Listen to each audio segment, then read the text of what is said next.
யானை பாகன் உள்ளிட்ட 2 பேரை தாக்கிக் கொன்ற திருச்செந்தூர் முருகன் கோவில் யானை மருத்துவர்களின் கண்காணிப்பில் இருந்த நிலையில் 11 நாட்களுக்கு பிறகு வெளியே அழைத்து வரப்பட்டது.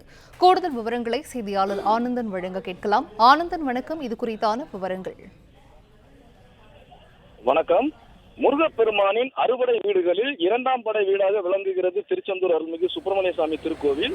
இந்த கோவிலுக்கு நாள்தோறும் தமிழகம் மட்டுமல்லாது வெளி மாநிலங்களில் இருந்தும் வெளிநாடுகளிலிருந்தும் ஏராளமான பக்தர்கள் சாமி தரிசனம் செய்து வருகின்றனர். மேலும் இந்த கோவிலில் தெய்வானை என்ற 26 வயது யானை ஒன்று உள்ளது. கடந்த 18ஆம் தேதி திருச்செந்தூர் கோவில் யானை தாக்கி பாலன், உதயகுமார் மற்றும் அவரது உறவினர் சிசுபாலன் ஆகியோர் உயிரிழந்தனர். இந்த சம்பவம் தமிழ்நாடு முழுவதும் பெரும் அதிர்வலைகளை ஏற்படுத்தியது. இந்த நிலையில் யானை கடந்த 11 தினங்களாக கட்டி வைத்துள்ள அறையில் மருத்துவ குழுவின் கண்காணிப்பில் இருந்து வந்தது. இந்த நிலையில் கடந்த 11 நாட்களுக்கு பிறகு முதல் முறையாக யானை அந்த அறையில் இருந்து வெளியே கொண்டு வந்துள்ளனர்.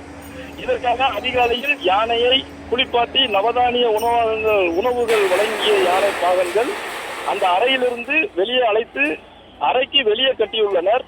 மேலும் யானைக்கு பச்சை நாற்று உணவாக வழங்கப்பட்டு வருகிறது. இந்த அசம்பாவித சம்பவத்திற்கு பிறகு யானைக்காக சுப்பிரமணிய சாமி கோவில் ஆனந்த விலாசம் மண்டபத்தில் சிறப்பு யாகசால பூஜைகள் நடைபெற்றது. கும்பத்தில் வைக்கப்பட்ட புனித நீர் கோயில் யானைக்கு தெளிக்கப்பட்டது. அது மட்டுமல்லாமல் யானை கட்டப்பட்டிருந்த அந்த அறைக்கு சம்பவம் நடந்த இடத்திற்கும் இந்த புனித நீரானது தெளிக்கப்பட்டது. இதைத் தொடர்ந்து யானை கோவில் கட்டி வைக்கப்பட்டிருந்த அறையை தாண்டி வெளியே கொண்டு வரப்பட்டுள்ளது.